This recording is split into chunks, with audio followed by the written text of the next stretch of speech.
नमस्कार प्यारे बच्चों लास्ट वीडियो लेक्चर में हमने एक्सरसाइज 4.2 के कुछ एग्जांपल्स और फर्स्ट 5 क्वेश्चन सोल्व किए थे। आज हम एक्सरसाइज 4.2 के ही कुछ आगे एग्जांपल्स सोल्व करते हैं और क्वेश्चन सोल्व करते हैं। देखिए exercise 4.2 example number 12।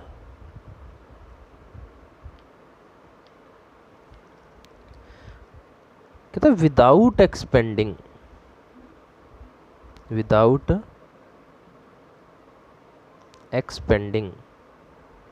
Show that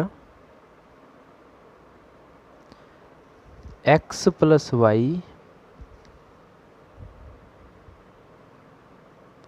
y plus Z Z plus X Z X Y 1 1 1 is equal to 0। मतलब इसको बिना एक्सपेंड किए इसको 0 के इक्वल प्रूव करें। तो हमने क्या किया, लेफ्ट हैंड साइड लेके एक ऑपरेशन परफॉर्म किया R1 की जगह R1 प्लस R2। क्यों? क्योंकि अगर हम ये ऑपरेशन परफॉर्म करेंगे तो R1 की जगह x plus Y plus Z x plus Y plus Z और x plus Y plus Z आ जाएगा। कैसे? x plus Y plus Z x plus Y plus Z x plus R2 और R3 में कोई चेंज नहीं होगा। x plus Y plus Z को कॉमन ले लीजिए R1 में से 1 1 1 जेड एक्स वाई 1 1 1। अब देखिए R1 और R3 जो हैं वो आइडेंटिकल हैं। R1 and R3 are identical. So property के अकॉर्डिंग इस डेटर्मिनेंट की वैल्यू 0 होगी। तो x plus Y plus Z into 0 is equal to 0 which is equal to RHS। Next है बच्चों एग्जाम्पल नंबर 13।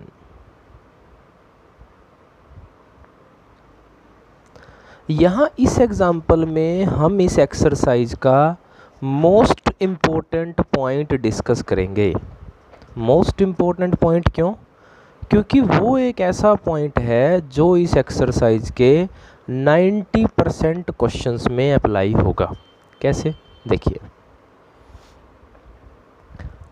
एग्जाम्पल नंबर 13 है बच्चों इवेल्युएट करें 1 1 1 ABC BC CA AB। अब आप यहाँ एक बात नोट करेंगे या इस तरह का कोई भी क्वेश्चन आ जाए उसमें आप ये चीज़ नोट करेंगे कि जब कभी भी किसी एक कॉलम में सभी एलिमेंट 1 हो या फिर किसी एक रो में सभी एलिमेंट 1 हो तो आप 2 जगह 0 बना लेंगे। कैसे? अब देखिए यहाँ फर्स्ट कॉलम के तीनों एलिमेंट 1 हैं तो आप रो पे ऑपरेशन लगाएंगे। कैसे? R1 की जगह R1 माइनस R2 और R2 की जगह R2 माइनस R3। बच्चों अगर यही 3 1 किसी रो में आ जाते तो आप ऑपरेशन लगाते C1 की जगह C1 माइनस C2 और C2 की जगह C2 माइनस C3। देखिए कैसे? जब हम ये ऑपरेशन परफॉर्म करेंगे तो R1 पे क्या ऑपरेशन लगेगा? R1 माइनस R2 तो 1 minus 1 0 A minus B BC minus CA 1 minus 1 0 B minus C CA minus AB 1 C AB। अब 0 A माइनस B, इसमें से माइनस C कॉमन ले लें तो अंदर बचेगा a minus B, 0 b minus C. इसमें से अगर माइनस a कॉमन ले लें तो अंदर बचेगा b minus C, 1 c A B.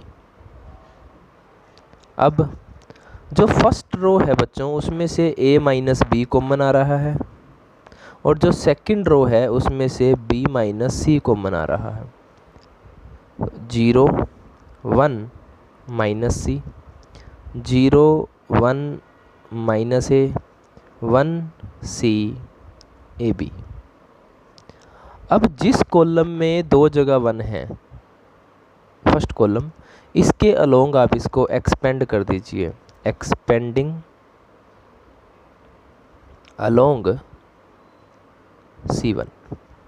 तो a minus B into B minus C into 0 into something 0, 0 into something 0, 1।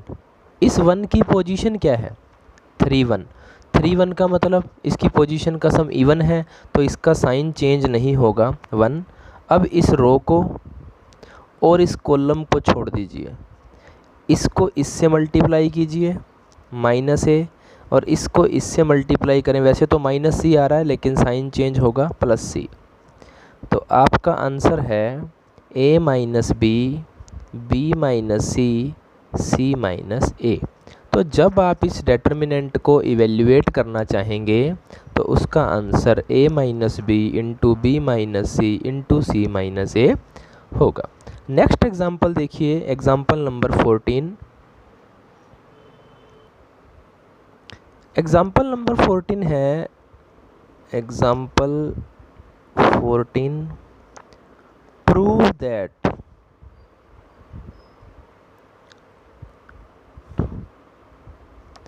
b plus C A B C plus A B C A plus B is equal to 4abc। तो बच्चों इसको solve करने के लिए हम लेते हैं लेफ्ट हैंड साइड, और यहाँ हमने देखा b plus C B C, A C C plus A, यानी कि कॉलम में सेम टर्म्स हैं, तो हम ऑपरेशन लगाते हैं r1 की जगह r1 plus r2 plus r3। ऐसा करने से क्या होगा?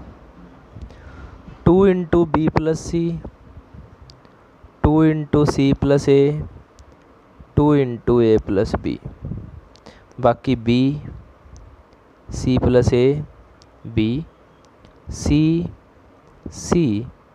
ए plus B as it is आ जाएगा। फर्स्ट रो में से 2 कॉमन आ जाएगा, तो 2 B plus C plus A plus B C plus A B C A plus B. अब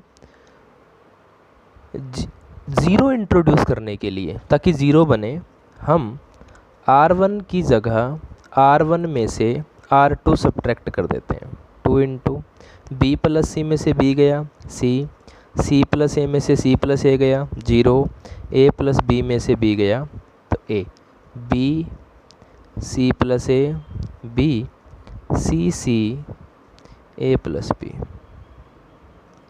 फर्स्ट रो से इसको एक्सपेंड कर लेते हैं, एक्सपेंडिंग अलोंग r1, तो 2 इंटू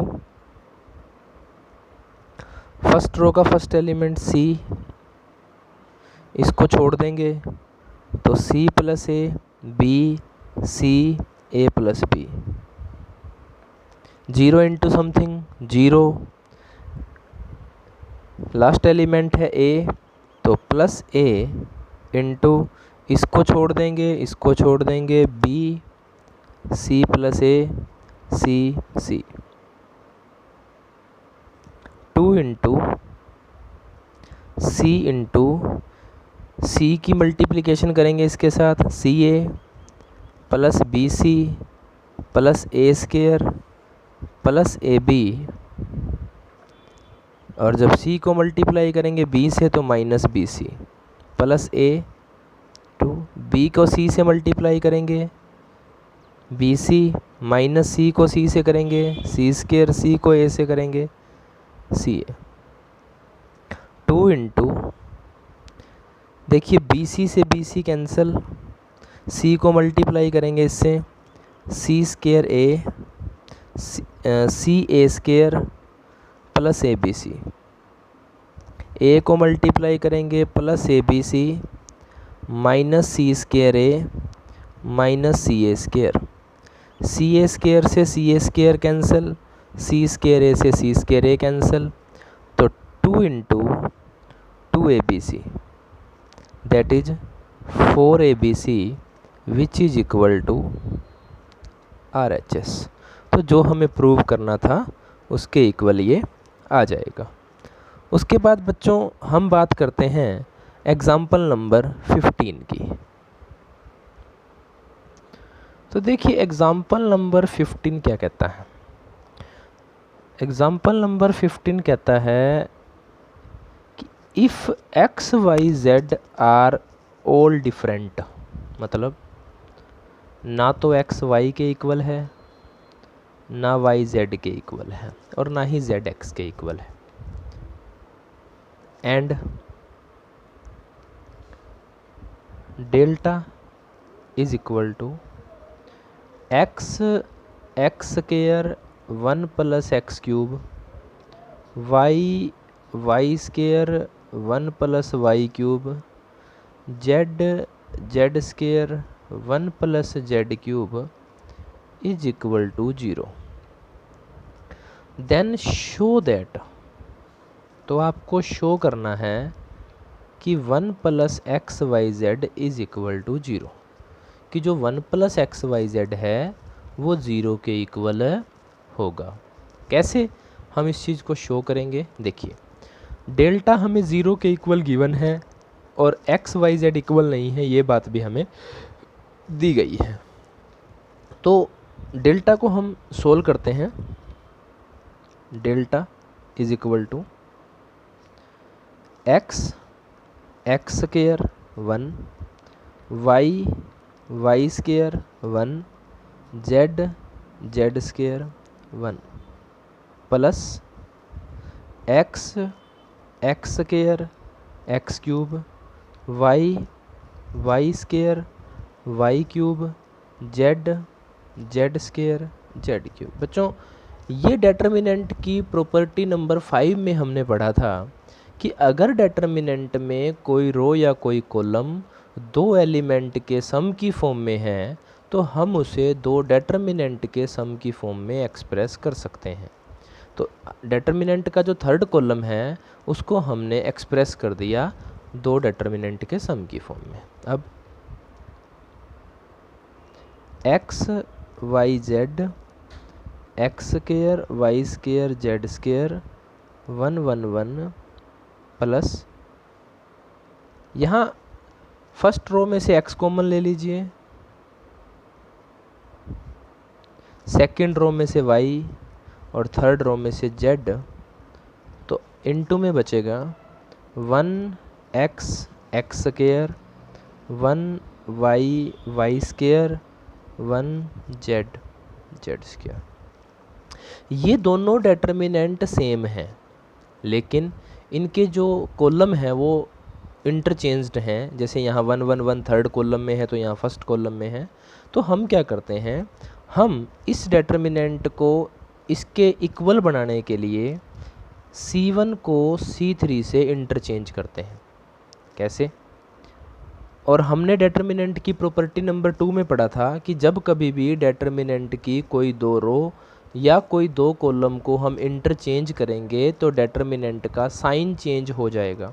उसके लिए हमें माइनस साइन अप्लाई करना पड़ेगा। तो 1 1 1 जो कि C3 था उसको हमने C1 बना दिया, एक्स वाई जेड जो कि C1 था उसको C3 बना दिया, X square Y square Z square plus X Y Z into 1 X X square 1 Y Y square 1 Z Z square. अब देखिए यहाँ अगर मैं C2 और C3 को इंटरचेंज कर दूँ तो ये दोनों डेटर्मिनेंट सेम हो जाएंगे। तो C2 इंटरचेंज्ड विद C3, वही प्रॉपर्टी नंबर सेकंड, फिर से माइनस माइनस प्लस हो जाएगा बाहर जाके। तो 1x x square, 1y y square, 1z z square plus x y z, 1x x square, 1y y square, 1z z square. बच्चों ये दोनों डेटर्मिनेंट सेम हैं, कॉमन ले लेंगे। जब हम इसको और इसको कॉमन लेंगे तो यहाँ से बचेगा 1, क्योंकि ये सारा कॉमन आ गया, और यहाँ बचेगा प्लस एक्स वाई जेड, और इनटू में आ जाएगा 1x x square, 1y y square, 1z z square.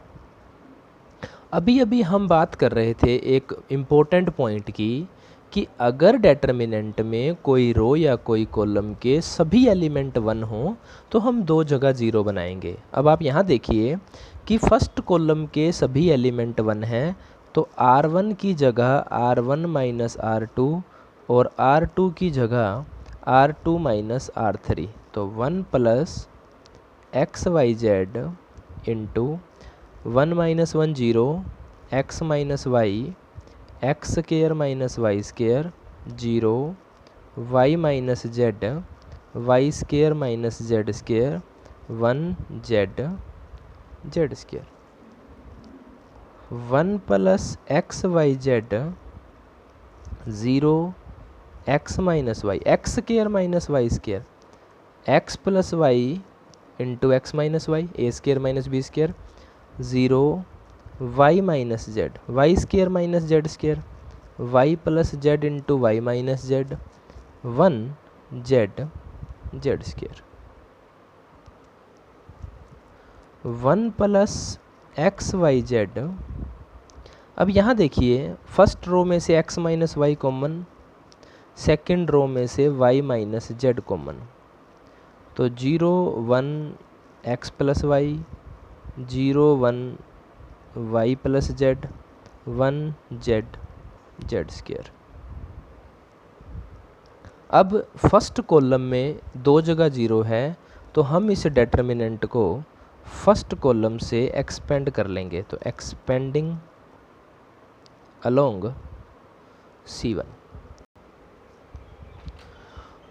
C1 के अलोंग इसको एक्सपेंड करेंगे तो 1 plus X Y Z into X minus Y, Y minus Z into 0 into something 0, 0 into something 0, 1 into 1 into position है 3 1, तो sign change नहीं होगा।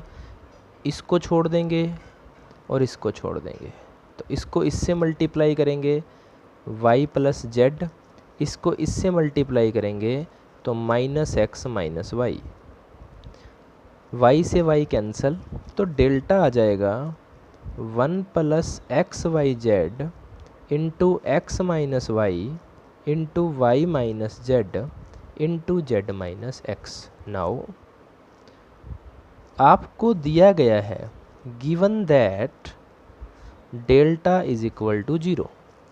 अब आपको क्या दिया गया है कि डेल्टा 0 के इक्वल है। अब अगर डेल्टा 0 के इक्वल है, इसका मतलब है जो ये x minus Y, Y minus Z, Z minus X into 1 plus X Y Z है, वो 0 के इक्वल है। बच्चों यहाँ एक बात आप नोट करें कि अगर इन चारों टर्म्स का प्रोडक्ट 0 है तो इन चारों में से कोई एक टर्म पक्का 0 होगी।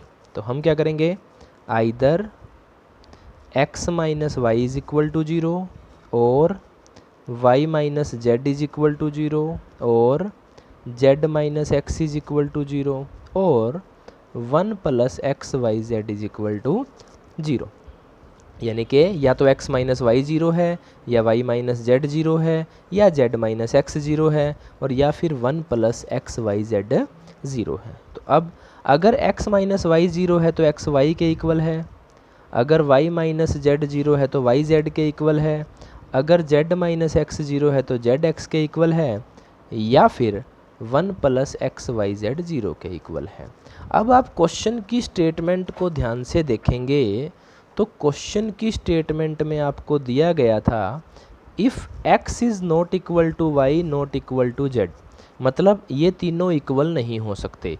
तो एक्स वाई के इक्वल नहीं हो सकता, वाई जेड के इक्वल नहीं हो सकता, जेड एक्स के इक्वल नहीं हो सकता। मतलब ये जो तीन केस हैं वो पॉसिबल नहीं है अकॉर्डिंग टू गिवन कंडीशन। तो पॉसिबल क्या है बच्चों ये, तो hence 1 plus X Y Z is equal to 0, और आपको यही बात शो करनी थी कि 1 प्लस एक्स वाई जेड किसके इक्वल है, 0 के इक्वल। तो हंस ये बात हमने प्रूव कर दी। तो बच्चों एक बार फिर से इस क्वेश्चन को हम रिपीट करते हैं। कहा गया था कि एक्स वाई जेड डिफरेंट हैं और ये डेल्टा 0 के इक्वल है, तो आप ये शो करें। हमने क्या किया, प्रॉपर्टी नंबर 5 के अकॉर्डिंग इसको स्प्लिट कर दिया डेल्टा को। यहाँ से हमने एक्स वाई जेड को कॉमन लिया, दोनों डिटर्मिनेंट को सेम बनाने के लिए ये दो ऑपरेशन लगाए, कॉमन लिया, अंदर बचा 1 प्लस एक्स वाई जेड। उसके बाद दिए हुए पॉइंट्स के अकॉर्डिंग इसको एक्सपेंड किया, तो लास्ट में हमारे पास जो वैल्यू आई वो ये आ गई। अब हमें डेल्टा 0 के इक्वल दिया गया था, हमने डेल्टा को 0 के इक्वल रखा। 4 सिचुएशन बनी, 4 में से 3 सिचुएशन पॉसिबल नहीं है अकॉर्डिंग टू गिवन कंडीशन, तो चौथी कंडीशन पॉसिबल होगी, यही हमें प्रूव करना था। तो बच्चों इसके बाद है एग्जाम्पल नंबर 16। देखिए एग्जाम्पल नंबर 16 हमें क्या कहता है। एग्जाम्पल नंबर 16 है प्रूव दैट या show that 1 plus A 1 plus B 1 plus C is equal to A B C into 1 plus 1 by A plus 1 by B plus 1 by C is equal to A B C plus B C plus C A plus A B. बच्चों यहाँ आप एक बात note करें, जो right hand side है, अगर मैं किसी भी तरीके से इसको इसके इक्वल प्रूव कर दूँ तो मल्टीप्लाई करने के बाद ये आंसर आ जाएगा, और अगर मैं इसको पहले इसके इक्वल प्रूव कर दूं तो ए बी सी कॉमन लेते ही ये आंसर आ जाएगा। तो देखिए ट्राई करते हैं left hand side. Right hand side पे हमने देखा कि ए बी सी कहीं ना कहीं कॉमन आएगा, तो हमने क्या किया, R1 में से, या हम यूँ कहें कि R1 को हमने A से डिवाइड कर दिया, R2 को B से और R3 को C से, या यूँ कहें कि R1 में से A कॉमन ले लिया, R2 में से B कॉमन ले लिया और R3 में से C कॉमन ले लिया। तो A B C, जब इसमें से हम A कॉमन लेंगे तो इसका मतलब है कि इसके हर एक एलिमेंट को हम A से डिवाइड करेंगे। 1 को A से डिवाइड किया, A को A से डिवाइड किया, 1 को A से डिवाइड किया और 1 को A से डिवाइड किया। जब हमने R2 में से B कॉमन लिया तो इसका मतलब है कि हम R2 के हर एक एलिमेंट को B से डिवाइड करेंगे। तो 1 by B plus 1 by B. और जब हमने R3 में से C कॉमन लिया तो इसका मतलब है कि हमने R3 के हर एक एलिमेंट को अब C से डिवाइड करना है। 1 by C 1 by C plus 1, that's it. अब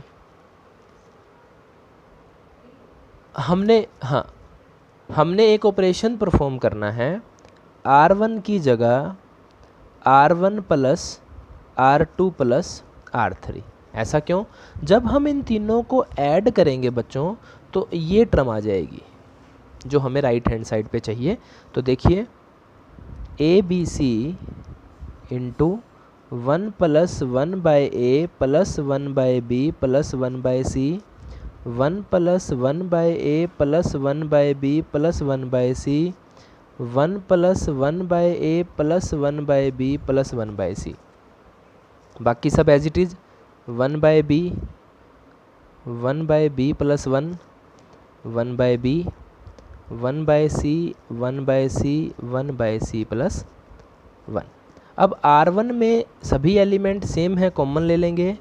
ए B C into 1 plus 1 by A plus 1 by B plus 1 by C 1 1 1 1 by B 1 by B plus 1 1 by B 1 by C 1 by C 1 by C plus 1। अब अभी हमने बात की थी कि अगर किसी रो या किसी कॉलम में सभी एलिमेंट 1 हो तो 2 जगह 0 बना लेंगे। फर्स्ट रो के सभी एलिमेंट 1 है तो C1 की जगह C1 माइनस C2। आप ध्यान रखें, अगर कॉलम में 3 जगह 1 आएगा तो ऑपरेशन रो पे लगेगा, अगर रो में 3 जगह 1 आएगा तो ऑपरेशन कॉलम पे। C1 की जगह C1 माइनस C2, C2 की जगह C2 माइनस C3। तो देखिए A B C into 1 plus 1 by A plus 1 by B plus 1 by C 0। जब इसमें से ये घटेगा तो माइनस 1 1 बाय सी में से 0 1 माइनस 1 0, इसमें से ये घटेगा 1, इसमें से ये घटेगा minus 1 1 1 by B 1 by C plus 1। अब इसको हमने एक्सपेंड कर दिया R1 के अलोंग, एक्सपेंडिंग अलोंग R1, क्योंकि R1 में 2 जगह 0 हमने बनाई है। तो A B C into 1 plus 1 by A plus 1 by B plus 1 by C 0 into something 0 0 into something 0 1 into, इसको छोड़ देंगे, इसको छोड़ देंगे, इसको इससे मल्टीप्लाई करेंगे तो 1 इंटू 1 माइनस, इसको इससे मल्टीप्लाई किया 1 माइनस 0 1 इंटू 1 1। जब 1 को देखिए 1 इंटू 1 1, और जब 1 को इससे मल्टीप्लाई करेंगे तो सेम रहेगा। तो A B C into 1 plus 1 by A plus 1 by B plus 1 by C which is equal to right hand side first. ठीक है, अब हम इसको ए बी सी से मल्टीप्लाई कर देंगे तो A B C plus B C plus A C plus A B which is equal to right hand side second. तो बच्चों इस तरह से हम इसको प्रूव कर सकते हैं। तो 1 मिनट ये देख लीजिए यहाँ से दोबारा, 3 जगह 1 था तो 2 जगह हमने 0 बना लिया ऑपरेशन लगा के, R1 के अलोंग इसको एक्सपेंड कर लिया तो ये आ गया। उसके बाद जब इसको मल्टीप्लाई किया तो हमारे पास हमारा रिक्वायर्ड आंसर आ गया। प्यारे बच्चों ये थे एक्सरसाइज 4.2 के एग्जाम्पल्स। तो इसके बेसिस पे आप एक्सरसाइज 4.2 को सोल्व करेंगे। धन्यवाद।